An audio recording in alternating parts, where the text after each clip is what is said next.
When we think about empires, we tend to imagine capitals: Constantinople, Ctesiphon, Rome, places where emperors ruled and monuments proclaimed authority. Yet empires are not defined only by their centers. They are equally shaped by their margins. The frontier zones where imperial control was weakest, identities were most fluid, and change occurred most rapidly. In late antiquity, the margins of empire were not empty spaces or backwaters. They were dynamic regions of interaction where political authority was negotiated rather than imposed, and where religious and cultural exchange flourished. Frontier zones and imperial limits. Both the Byzantine Empire and the Sasanian Empire governed vast territories, but neither exercised uniform control across their domains. At the edges, along deserts, mountains, and steppe lands, imperial authority faded into influence rather than rule. These frontier regions included the Caucasus, Mesopotamian borderlands, Arabian deserts, and parts of North and East Africa. Here, imperial armies were costly to maintain, tax collection was uneven, and local leaders wielded significant autonomy. Rather than direct administration, empires often relied on client rulers, tribal confederations, and negotiated alliances to secure their borders. Tribal confederations and local power. In many marginal regions, political power rested with tribal or clan-based societies.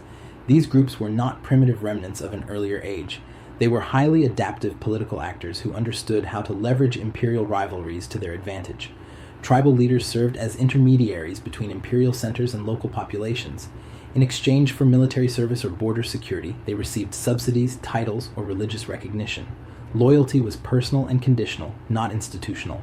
This form of governance created zones of flexibility. Allegiances could shift, borders could blur. Authority was situational rather than absolute. Religious diversity at the margins. The margins of empire were also zones of remarkable religious pluralism. Christianity, Judaism, Zoroastrianism, and local religious traditions coexisted and competed in these spaces. Missionaries traveled alongside merchants. Religious communities crossed political boundaries more easily than armies. Imperial centers often sought religious uniformity, but borderlands resisted it. Distance from capitals allowed alternative interpretations, syncretic practices, and minority traditions to survive. In many cases, religious identity became a way for local groups to assert independence from imperial control. Ironically, these marginal regions became laboratories of religious innovation, shaping belief systems that would later transform the entire Afro-Eurasian world.